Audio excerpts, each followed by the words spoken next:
think what we'll do first is we'll try to see basically what's left over from iteration 2 and just make our way from that, and then we'll focus on what we've sort of put together for iteration 3.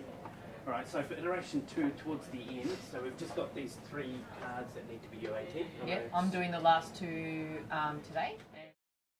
So once that's out, that's pretty much the online stuff, except for this online cosmetic stuff, which you've got a meeting, Susie, you've got a meeting. So that's the leftover stuff, the requirements that we've already put together. Julie and I have scheduled a meeting on Friday to go through the inconsistencies with the terminology and the tabs and the messaging, so that we can put a set of requirements up for that.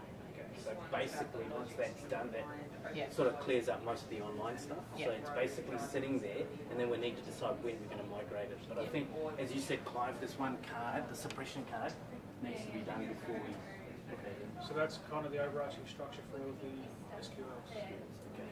All right. So that'll go along with the SQL. Yeah. All right. So great. So that's out. Okay. The analysis stuff, Clive. The due date stuff. How are you going with that? Yeah, so I want to get that done today. Need to get that done today. So that the points that are on there are not really indicative of the points that are I've there. burned some. Yeah. So I'll get that done today, and then that's going to form the basis of the questions that go to the exec. Exactly. Okay, so that's great. So really, then that can just go into done. Yeah, You're so going to put a paper together based on this. yeah, so the paper's in progress at the moment. That's what I want to get done by today, Okay. and then I'll push that out to anyone that's interested. Okay. So you've run a report, haven't you? You've done a report, like a... Yeah, I've put a whole lot of data You've done some together. analysis on Yeah. your data. So what's the outcome of that? So based on the analysis and the data that I've put together, I've got a report that is going to be the basis of the questions that are going to the exec. So really, so decisions that need to be made around certain scenarios and the numbers that back up those, or the numbers that reinforce why we need the decision made, and a recommendation of which way we could go.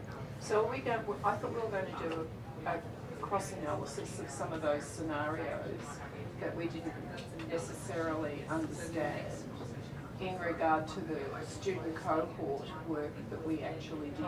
Yeah, so what Clive did was he with the 1400 delivery patterns, what he did was then cross-matched those students across the student cohorts and basically double-checked between that and our model in terms of 20% HEX, if they're an optional fee or whatever those four due date determination rules that we've got, to double check to see all of those student cohorts, do they actually match one of those 4 Rules.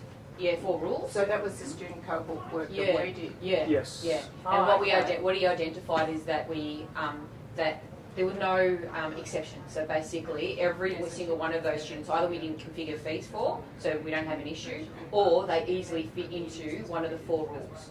So we accommodated every group that was in those cohorts list. We've said is that we've only got 17 basically left, right? So what's going to have to give is basically some of these sequels. This afternoon's meeting, we'll need to go through and find out what needs to stay and what can be moved to the next.